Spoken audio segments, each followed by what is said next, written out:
Baik, Ibu, selamat pagi. Mohon izin hari ini yang melaksanakan kegiatan sesuai dengan apa yang menjadi tugas kami di calon guru penggerak angkatan ke-9. Jadi di modul 3.1 ini kami diharapkan melaksanakan wawancara dengan kepala sekolah dalam kegiatan untuk melakukan atau memutuskan sebuah keputusan yang berbasis dengan nilai-nilai kepemimpinan.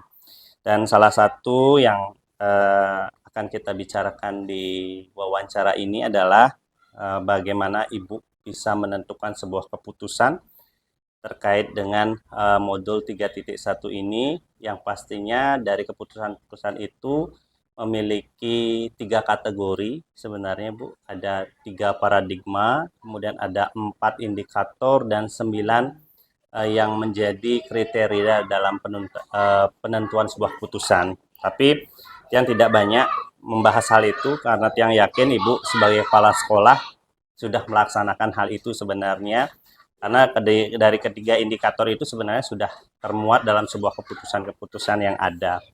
Nah, mungkin yang pertama yang akan Tiang tanyakan kepada Ibu terkait dengan apakah ada kasus ataupun hal-hal yang ada di sekolah Ibu niki yang berkaitan tentang dilema etika, Bu. Terutama pada siswa kan. Nggih, mau Pak Wayan nggih. Masalah kasus untuk di sekolah Ibu sendiri, terutama ini ya di SD Negeri 13 itu ada. Hampir di setiap kelas itu ada kasus ya, yang termasuk atau terkategori dalam dilema etika. Ya. Terutama di kelas tinggi itu yang menjadi dilema etika itu kan anak yang belum lancar membaca. Ya. Terutama membaca, menulis itu yang menjadi kasus bagi sekolah Tiang di sini. Nah, terhadap anak tersebut kalau tidak dinaikkan itu sesuai dengan aturan, itu tidak dinaikkan menjadi apa istilahnya beban psikis pada anak sendiri dan juga keluarganya gitu. Pernah Tiang sendiri memanggil orang tua anak yang memiliki kasus seperti itu, dan dia juga memang kita kan cuma ingin mengajak koordinasi orang tuanya bagaimana terhadap anak ini, anak bapak anak ibu ini, karena ya agak lambat. Menurut bapak ibu bagaimana? Kalau bisa tolong bantu. Nah, naikkan dia, nanti kita sama-sama akan berusaha membimbing itu ya. Tetapi dengan permintaan orang tuanya tersebut, ibu sendiri selaku kepala sekolah bawa dalam rapat. Ya, diajaklah rapat semua guru baik staf yang ada untuk menyikapi permasalahan tersebut. Akhirnya dicarikanlah solusi. Solusi dengan jalan melakukan bimbingan khusus ya pada anak-anak yang bermasalah, karena hampir di setiap kelas itu ada. Tapi bimbingan itu kita berikan khusus bukan bersamaan dengan anak-anak yang lain. Carikan waktu, kita sepakati, kita melaksanakan bimbingan itu setiap jam pulang anak-anak. Tapi sebelumnya juga koordinasi dengan orang tuanya, biar orang tuanya kalau mau jemput itu mundur 30 menit kurang lebihnya. Nah, itu setelah jalan anak-anak juga antusias. Ya. Nah, itu dilakukan. Yang lanjutkan, jadi terkait dengan Ibu tadi kan sudah menjelaskan bahwa salah satu pengambilan keputusan Ibu adalah dengan cara melakukan bimbingan. Nah, bimbingan. apakah Ibu ada langkah-langkah atau prosedurnya, misalnya apa yang harus Ibu lakukan ketika melakukan atau membuat sebuah keputusan itu? Apa tadi kan sudah Ibu sebutkan Ya, tadi mengadakan ya rapat. rapat. Mungkin Ibu lebih mendetail lagi menceritakan apa yang Ibu lakukan pertama, langkah awalnya seperti apa gitu. Ya. Langkah-langkahnya sebelum melakukan bimbingan itu kan seperti tadi Ibu katakan, diskusi dulu sama Diskusi. guru-guru. Dari hasil diskusi itu barulah kita seolah-olah melaksanakan asesmen awal. Asesmen awal, Ya, iya. asesmen awal dulu. Oh, anak si A sampai di mana kemampuannya dia. Kemampuannya. Ya. Apakah sudah bisa mengucapkan apa mengenal huruf? Oh, kalau ada itu belum, berarti dia kelompokan dulu. Iya. Ya, dikelompokkan nanti. Oh, si B, walaupun kelas tinggi, kalau memang belum mengenal huruf, harus kita kelompokkan yang belum mengenal Iya. huruf. Sehingga guru itu kita bagi yang belum mengenal huruf, tolong dibantu oleh ini, didampingi oleh ini. Yang sudah mengenal, misalnya suku kata, dampingi dengan Iya. cara begini. Nah, begitu dia kegiatannya. Berarti ada langkah awal yang Ibu lakukan yaitu melaksanakan Asesmen asesmen. awal. Gitu. Setelah itu baru Ibu melakukan koordinasi kan Ya, tetap dengan guru-guru ya. kelasnya. Setelah itu baru Ibu melakukan Tindakan tindakan dengan pelaksanaan. Itu pun tidak harus guru kelasnya aja yang oh, mendampingi. nggih, nggih benar. Karena kadang-kadang kelas 3 dicampur dengan kelas Kelas 4 iya. itu karena mungkin levelnya dia hampir sama. Nggih. Itu dia kegiatan. Nah, di dalam Ibu mengambil keputusan kan makin kan sudah kita menjurus bahwa Ibu sudah melakukan keputusan itu. Ya. Apakah ada tantangan dalam pengambilan keputusan Ibu itu? Baik dalam kegiatan yang sudah berjalan, apakah ada tantangan atau hambatan, atau memang hal itu sudah berjalan dengan baik selama ini, Bu? Ya. Memang terutama dalam kalau pengambilan keputusan kan di dalam rapat itu Nggih, kan seolah-olah oh ya bisa jalan. bisa. Oh, pasti bisa kan. Nggih, Tetapi setelah dilaksanakan kegiatan ini tantangannya ada itu. nggih, Dari siswa sendiri di awal itu ada ya Bu sing banget ya ngajarin. Nah, gitu dia ngomong, kok sing banget? Ini bersyukur banyak guru nih no ngajain. Mau di sisi ngali kan maya ya. Ini di sekolah kan akhirnya kata Mimi sing mang. Akhirnya yang informasikan juga kepada orang orang tuanya. tua. Itu adalah memberikan bimbingan pada anak-anak ibu bapak ini demi anak-anak Anaknya. itu. Bukan demi siapa. Jangan merasa malu. Orang tuanya merasa malu Nggih. itu. Anaknya diberikan pelajaran tambahan itu kok malu dia. Oh, Malu dia di awalnya itu. Tetapi ada juga orang tuanya yang sangat mendukung pihak ketan. Syukur sekali dah bapak ibunya bisa membantu sehingga anak saya bisa membaca dengan baik. Karena di rumah saya terus terang tak bisa mendampingi anak-anak. Ada yang begitu. Berarti itu dilema ya. Dilema.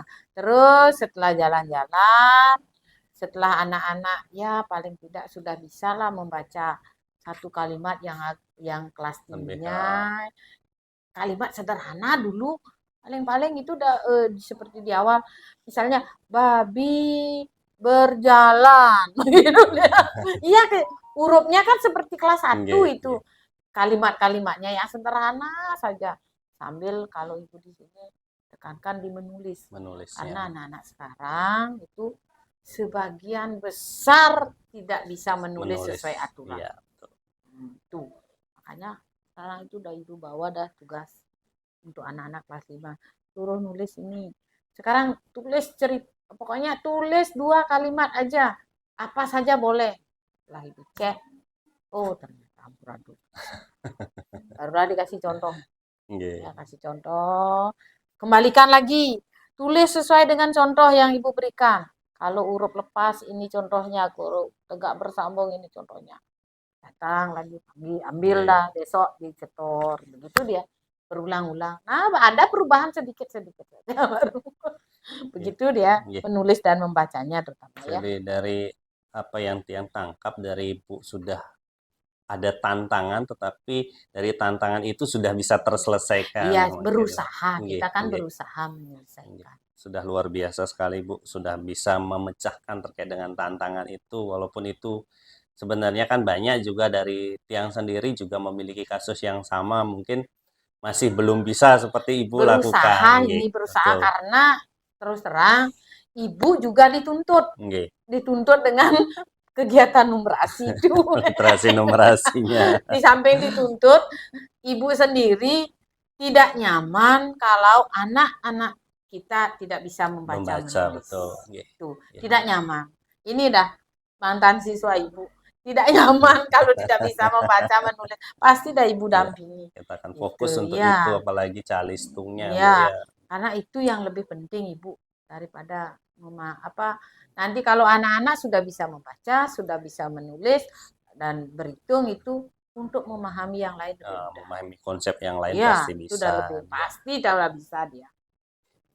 Jadi terkait dengan tadi kan Tiang juga sudah dapatkan dari Ibu, Ibu melaksanakan kegiatan pelajaran tambahan nih kan Tambahan, Bu. Nggih. ya. Apakah Ibu membuat jadwal khusus misalnya untuk Iya. hari ini kelas ini? Nah, semua itu karena di data dulu. Nggih, Anak di kelas 6, oh ada 2. nggih. Nggak bisa. Tapi sekarang udah mau. Memang memang yang cara omongan Pak Wartai itu batu benar. Iya, aduh, syukurnya dia masih rajin dia sekolah. Sama sekali. Yang satu ini perkiraan ya, perkiraan ada gangguan di telinga. Tapi kemungkinan orang tuanya enggak Begitu. begitu. Padahal sudah pengecekan ini dari Dari puskesmas kan puskesmas. sudah disarankan untuk ini kontrol. Sudah susahnya mengajak orang yang tidak mau peduli dengan anaknya sendiri. Iya, tidak mengerti dengan efek nanti ke depannya. Saya orangnya, tapi dia sudah mau paling tidak ada nunggu baca sedikit-sedikit udah bisa. Iya, berarti kan tidak nyambung dia pendengaran. Bersamaan dah pulang sekolah, mari, tapi tidak setiap hari. Kapain gitu. Ada jadwalnya, jam tambahan. Kalau kelas 1, kelas 2 jadikan 1 karena dia beda pulangnya kan. Ada itu jadwalnya. Termasuk dia bukannya kegiatan kombel aja ini. Karena sebelum kombel ada sudah Ibu laksanakan itu kegiatannya gitu. Iya, Bu. Yang lanjutkan, Bu. Jadi sudah sangat luar biasa sekali saya dengarkan dari Ibu terkait dengan keputusan-keputusan yang Ibu sudah lakukan. Nah, mungkin yang beranjak ke pertanyaan selanjutnya, apakah ada faktor-faktor yang selama ini dalam Ibu mengambil keputusan tersebut dipermudah dengan hal itu? Apa ada sinergis dengan pihak lain misalnya, atau Ibu hanya bersinergis dengan guru-guru di sini dalam membuat keputusan untuk melaksanakan itu, Bu? Selama ini kalau masalah keputusan yang menangani pertama siswa yang bermasalah ini, Ibu hanya dalam skup sekolah saja. Ya, karena itu kan keputusan untuk kita lakukan dulu, di sekolah itu. Belum meminta dari pihak lain. Ya. Kalau yang berhubungan dengan pihak lain itu kadang-kadang yang dulu itu kan ada kegiatan seperti ekstra. Jadi dari apa yang Tiang dapatkan dari Ibu tadi, bahwa ketika Ibu sudah ada sebuah kasus yang merupakan dilema etika, Ibu sebagai kepala sekolah sudah mampu membuat sebuah keputusan, dan keputusan itu sebenarnya seperti yang Tiang sampaikan tadi sudah menyentuh ketiga indikator, baik paradigmanya, kemudian konsepnya, kemudian 9 cara mengambil keputusan, dan itu sudah terjadi dan sudah dilakukan dengan sangat baik di sekolah ini, Bu.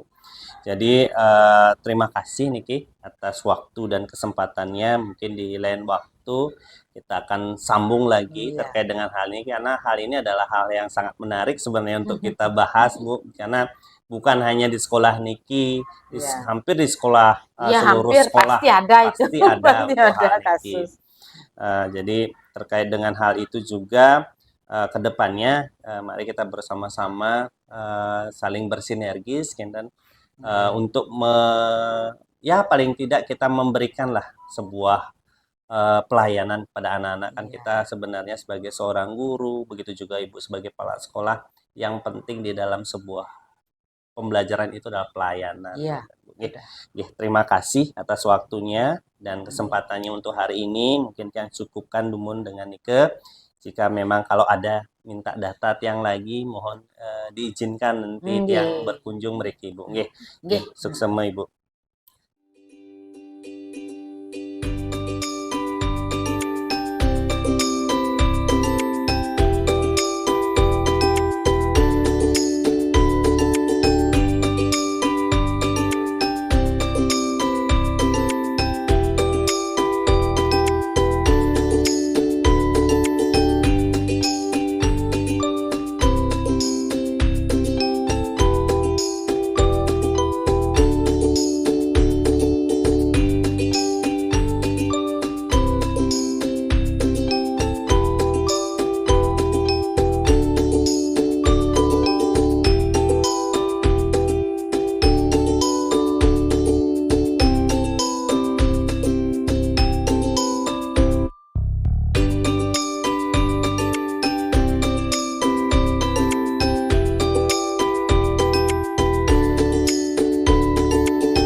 Baik, terima kasih Pak atas kesempatan dan waktunya.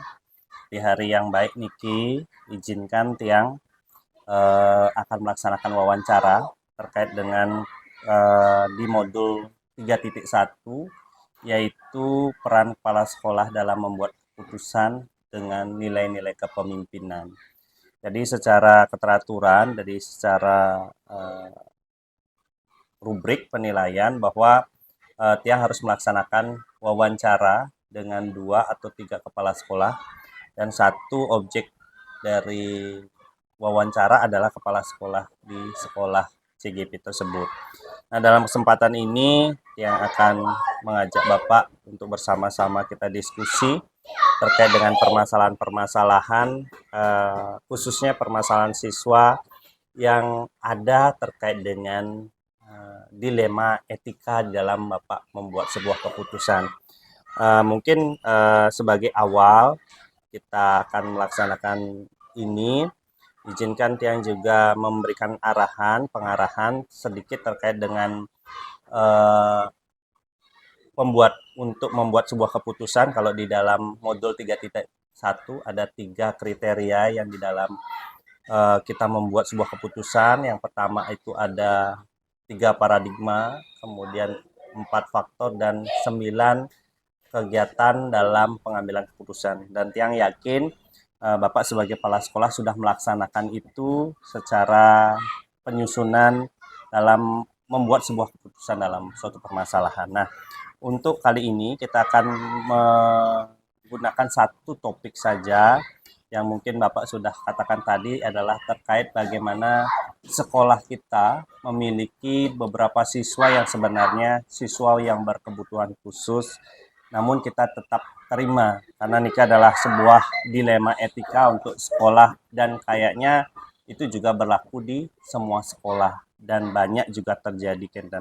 Nah, yang pertama yang mungkin yang akan tanyakan sarang Bapak, bagaimana Bapak mengidentifikasi terkait dengan kasus-kasus tersebut, utamanya kasus terkait dengan anak-anak inklusi yang kita terima di sekolah niki. Nggih, Pak.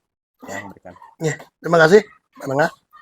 Jadi yang perlu kita pahami bahwa sekolah kita tempatnya di desa, jauh dari perkotaan, maka secara sistem kita menganut sekolah umum. bukan sekolah inklusi. Inklusi.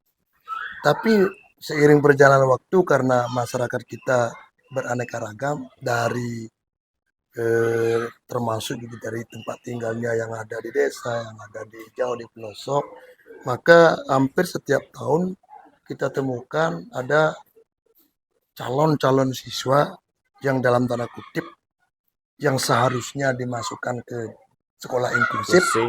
di sekolah-sekolah yang dalam tanda kutip sekolah-sekolah luar biasa, tapi karena lokasi sekolah-sekolah inklusif itu sangat jauh, maka saya sebagai kepala sekolah tentu mengambil langkah-langkah untuk menerima anak-anak yang dalam tanda kutip ada kasus, baik itu kasus keterbelakang mental, termasuk kasus-kasus yang harus mendapat penanganan khusus seharusnya di tempat sekolah inklusi, maka kita harus terima itu, tentu dengan catatan bahwa anak-anak ini adalah anak kita, tentu harus yang pertama mendapat perlakuan di sekolah itu sama dengan siswa lain, bahkan lebih dari siswa-siswa lain harus diperlakukan khusus dan harus mendapat perhatian khusus.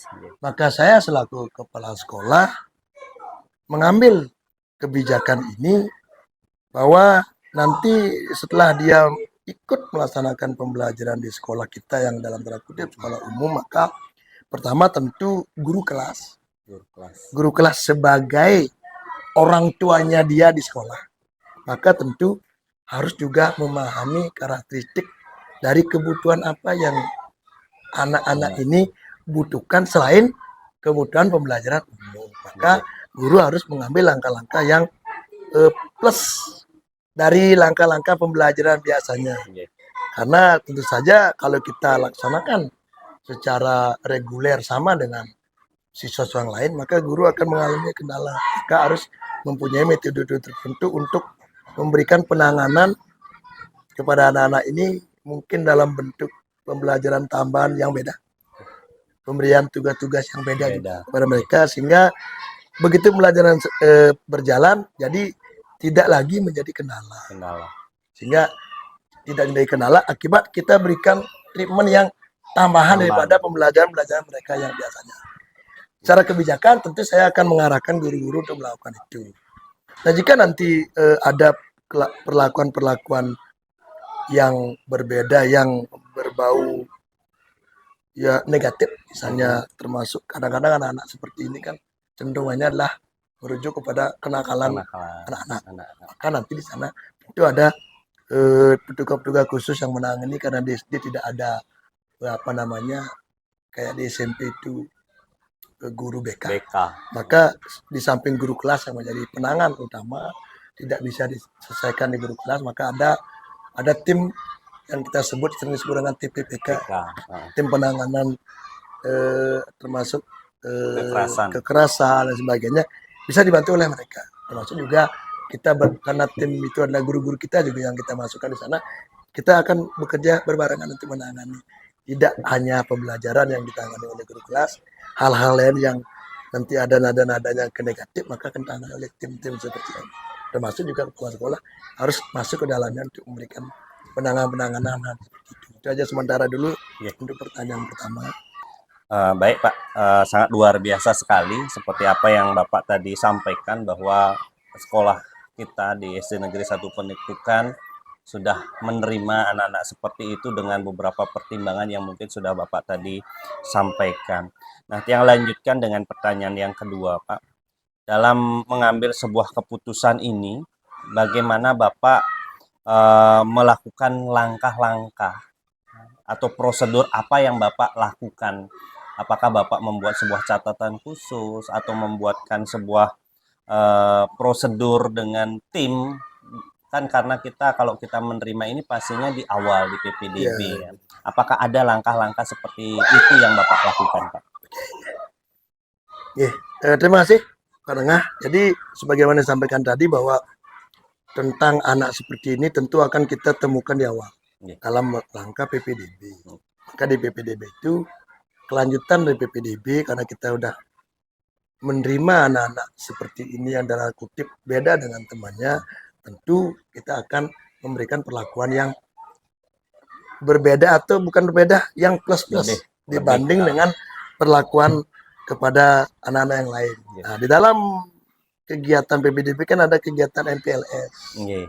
Di MPLS itu tentu di samping dia harus mengikuti MPLS itu sesuai dengan yang kita sudah rancang bersama-sama di dalam rapat-rapat sebelum PPDB itu lakukan, maka dalam MPLS itu tentu ada tambahan kegiatan kepada murid-murid yang tadi ini, Iya. yang dalam tanda kutip adalah yang dilema-dilema ini, Iya. gitu. Harus diberikan tambahan kegiatan yang kira-kira bisa memberikan masukan kepada anak-anak yang dalam tanda kutip kekurangan lah, katakanlah kekurangan dia, berikanlah tambah-tambahan seperti itu. Maka tim yang bekerja adalah panitia. Pertama panitia penerimaan panitia PPDB. Ini yang bekerja bareng pada saat MPLS itu, panitia PPDB lah yang bekerja untuk menangani melaksanakan MPLS plus pada anak seperti ini, dan selanjutnya baru setelah mereka dalam pembelajaran itu akan menjadi ranahnya guru kelas 1. Jadi guru kelas 1 tentu akan membuat catatan perilaku-perilaku yang mungkin beda, dan Astungkare nanti perilakunya setelah menjadi guru kelas 1 dia sudah bisa mirip-mirip sama dengan temannya. Astungkare kalau tidak tentu ada prosedur-prosedur lain yang bisa diberikan, misalnya penambahan tugas-tugas, penambahan tapi tentu dengan kadar yang lebih murah, lebih mudah daripada anak-anak yang lain, karena dia termasuk anak-anak yang berkelainan mungkin kelainan mentalnya, termasuk kelainan akademiknya, ada kekurangan. Nanti itu guru kelas 1 yang buat catatan itu. Dan ini setiap saat misalnya ada sesuatu yang dalam tanda kutip aneh gitu loh, maka dibicarakanlah dalam rapat-rapat dewan guru dengan kepala sekolah, sehingga beban itu tidak lagi menjadi bebannya guru kelas 1, maka akan menjadi bebannya kita semua stakeholder yang ada di sekolah kita. Sangat luar biasa sekali Pak. Jadi Bapak sudah membuat suatu langkah-langkah yang dan prosedur-prosedur yang sudah terlaksana dengan baik di SD kita niki. Nah, yang lanjutkan Pak dalam pengambilan keputusan nih, seperti halnya tadi Bapak sudah membuat tim, apalagi ada tim TPPK di sini yang sudah terlaksana dengan baik juga. Dari beberapa hal yang mungkin sudah Bapak lakukan di sekolah kita, apakah ada program yang Bapak anggap itu sudah sangat berjalan dengan baik dan efektif untuk dilakukan dalam kegiatan atau dalam kasus dilema etika atau dilema bujukan moral ini, Pak? Program, karena kita kan sekolah non inklusif, ini kan beda dengan kalau sekolah inklusif kan memang betul-betul dia penanganannya intensif, harus dilakukan. Memang guru-guru di sana di sekolah inklusif juga diberikan bekal pengetahuan untuk bisa mengelola hal-hal seperti ini. Tapi untuk sekolah kita yang umum, mungkin programnya secara secara formal mungkin tidak tertulis lah seperti itu. Tapi seperti saya sampaikan tadi, maka guru kelas 1 akan membuat catatan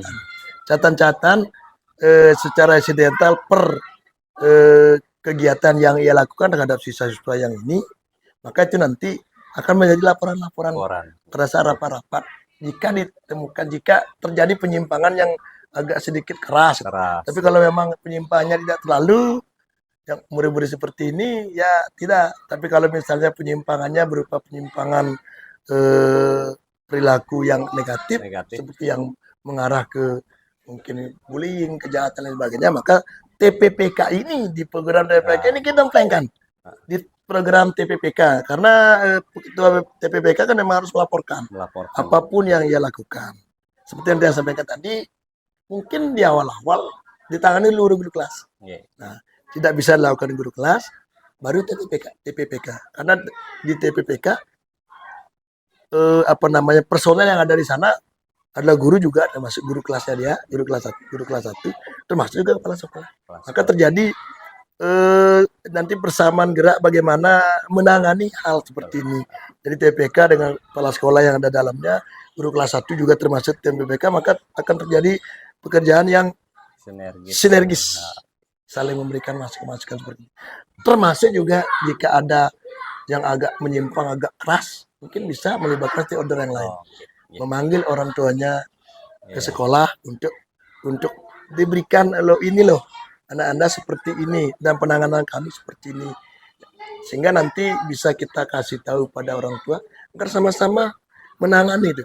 Jangan sampai nanti yang sering-sering kita dengar orang tua nyekolang anaknya di sekolah dasar, harusnya nyekolang. Kalau nyekolang berarti ada tanggung jawab bersama.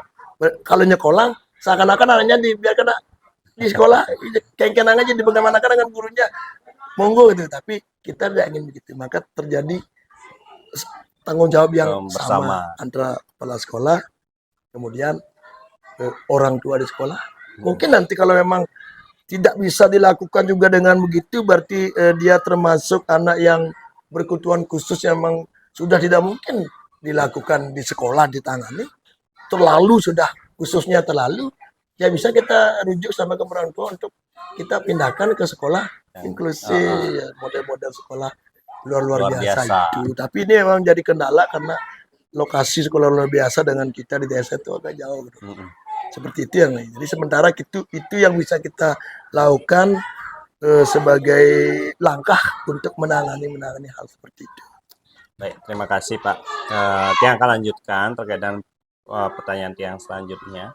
Jadi dalam Bapak melaksanakan program-program yang tadi Nike, apakah ada berupa tantangan Pak? Tantangan tersendiri dalam kita melaksanakan program Nike. Seperti halnya tadi Bapak mengatakan ada TPPK programnya. Apakah ada tantangan khusus yang mungkin menjadi catatan khusus dari Bapak kepala sekolah? Iya, oke. Sekolah kita termasuk sekolah gemuk. Jadi banyak sekali jumlah siswanya, termasuk juga anak-anak yang berkebutuhan khusus sebenarnya banyak sebenarnya. Kalau kita teliti secara betul-betul diteliti, sebenarnya banyak sekali anak-anak kita yang berkebutuhan khusus, terutama anak-anak yang memang dari pegunungan, dari pelosok-pelosok itu. Ya, jadi tantangannya sebenarnya karena jumlahnya banyak, menanganinya kita juga agak sulit. Bahkan sekali dua kali tangani masih mentok, masih belum bisa berubah gitu. Makanya kita tidak putus asa. Maka karena mereka itu adalah siswa kita, anak-anak kita, warga masyarakat kita, bagaimana caranya kita harus berusaha semaksimal mungkin untuk bisa supaya hal-hal seperti ini tidak menjadi hal yang menakutkan, menjadi hal yang menjadi kendala, penghalang untuk kemajuan sekolah, sehingga kerjasama yang baik dari stakeholder kita semua, termasuk juga pengurus komite, ada warga masyarakat, kita sering juga ceritain hal-hal seperti ini yang mereka kadang-kadang di luaran ya bisa memberikan masukan. Cuma ada sedikit hal yang sering terjadi di sini, ada sesuatu yang kejadiannya di sekolah, kadang-kadang tidak disampaikan kepada guru kelasnya, sehingga guru kelas nggak tahu, apalagi kepala sekolah, guru lain sering dibawa ke rumah. Ini masuk kendala, dibawa ke rumah, bahkan jika terjadi sesuatu, jadi antar orang tua di rumah yang dalam tanda kutip bertengkar kecil, atau bukan bertengkar, mungkin chat-chatan dalam bahasa-bahasa bertengkaran. Maka kalau kita ketahui hal seperti ini, maka orang tuanya kita panggil supaya nanti mereka mempunyai persepsi yang sama bahwa ini loh, jangan sampai di sekolah dikatakan tidak menangani hal-hal seperti itu, sehingga sampai ke rumah jadinya. Maka usaha kita, walaupun toh terjadi seperti itu, kalau kita dengar, mereka kita panggil untuk diduduk barengkan di sekolah untuk menangani hal seperti itu, terutama yang berkaitan dengan yang etika-etika yang tidak bagus. Kalau masalah murid yang dalam tanda kutip dari segi akademik kurang, itu tidak terjadi masalah karena bisa diberikan tugas lebih banyak, buku-buku mungkin tambahan-tambahan pengetahuan. Ini yang kering yang terjadi adalah kenakalan anak SD. Seperti itu yang sering terjadi. Jadi dapat yang tangkap dari apa yang Bapak tadi katakan bahwa sekolah kita memang lebih menekankan pada etika di dalamnya, Pak. Baik Pak, yang akan lanjutkan terkait dengan tadi penanganan-penanganan khusus, kemudian itu apakah ada jadwal tertentu atau jadwal yang lebih implisit yang memberikan terkait dengan keputusan Bapak tadi, karena kita kan tadi sudah komitmen bahwa kita menerima anak-anak dengan berkebutuhan khusus. Apakah ada jadwal khususnya dalam penanganannya? Eh, penanganan seperti ini sifatnya insidental. Nggih. Karena kadang-kadang tidak terjadi kasus, Nggih. kadang-kadang terjadi, maka yang mencatat nanti hal-hal seperti ini adalah tim yang masuk dalam TPPK. Nggih. Jadi bahkan kita pernah juga mengundang dari pihak kepolisian Sian. untuk Nggih. menangani masalah-masalah seperti ini. Jadi kita bekerja sama, tapi kita tidak atur jadwal yang rutin. Tapi sifatnya insidental, terutama jika sering terjadi hal seperti itu, maka perlu kita penanganan khusus. Nggih. Maka kita kumpulkan mereka, kita panggil kepolisian. Kalau memang ada hubungan dengan kepolisian, misalnya kenakalan-kenakalan yang berupa kenakalan di jalan raya, kenakalan-kenakalan yang berupa dalam tanda kutip kalau orang dewasa namanya pidana, tapi Pidana. anak kecil kan belum bisa Boleh. dikatakan pidana. Bisa kita minta bantuan pihak kepolisian untuk memberikan sosialisasi seperti itu. Jadi jadwal sifatnya insidental dan penanganan juga sifatnya insidental. Jika ada sesuatu kasus kita tangani. Kalau misalnya tidak ada, seharusnya sih kalau yang benar adalah kita membuat jadwal tertentu, misalnya sebulan sekali kita untuk memberikan sosialisasi tentang etika ini ya anak-anak, tapi kita terbentur tempat yang tidak representatif untuk bisa mengumpulkan anak-anak banyak, sehingga paling-paling pada saat upacara bendera kita berikan, pada saat kumpul-kumpul pagi senam dengan anak-anak kita isi dengan hal-hal yang berupa beri sosialisasi, memberikan pencerahan lah terkait dengan hal-hal yang dalam tanda kutip bernada-nada negatif. Ya, terima kasih Pak. Jadi sangat luar biasa sekali penjelasan dari apa yang sudah Bapak sampaikan tadi. Mungkin dari semua yang Bapak sudah jawab, ini sudah menjawab terkait dengan pertanyaan saya yang terakhir. Faktor-faktor atau pihak lain yang bersinergis dalam kegiatan tadi sudah Bapak sebutkan, ada komite, kemudian guru juga dilibatkan dalam tim PPK itu, kemudian juga yang terakhir ada pihak kepolisian dan komite juga Pak, orang tua juga memiliki. Jadi dari apa yang Tiang tangkap di sini, jadi pada akhir kegiatan kita wawancara Tiang ini izinkan Tiang memberikan sebuah penyimpulan terkait dengan apa yang menjadi dilema etika yang kita hadapi di sekolah kita, bahwa sekolah kita di SD Negeri 1 Penutukan dan Bapak sebagai kepala sekolah sudah melaksanakan atau membuat sebuah keputusan yang memiliki nilai-nilai kepemimpinan dan nilai-nilai kebajikan, di mana setiap kegiatan itu sudah memiliki segala keteraturannya, baik dalam bentuk prosedurnya, kemudian langkah-langkahnya sudah Bapak laksanakan dengan sangat baik. Begitu juga dengan sinergis dengan masyarakat, kemudian orang tua, komite, begitu juga anggota yang lainnya, baik dari kepolisian juga Bapak tadi katakan. Jadi terima kasih atas waktu dan kesempatan yang diberikan kepada Tiang untuk hari ini kita melaksanakan bincang-bincang. Mudah-mudahan data yang Tiang dapat ini bisa kita jadikan referensi untuk kedepannya, untuk menyukseskan apa yang menjadi program-program kita yang sudah kita rencanakan di SD Negeri 1 Penutukan, Pak. Sekali lagi Tiang ucapkan terima kasih, dan untuk kegiatan ini kita tutup dengan Parama Santi. Om Santi Santi Santi Om. Terima kasih Pak.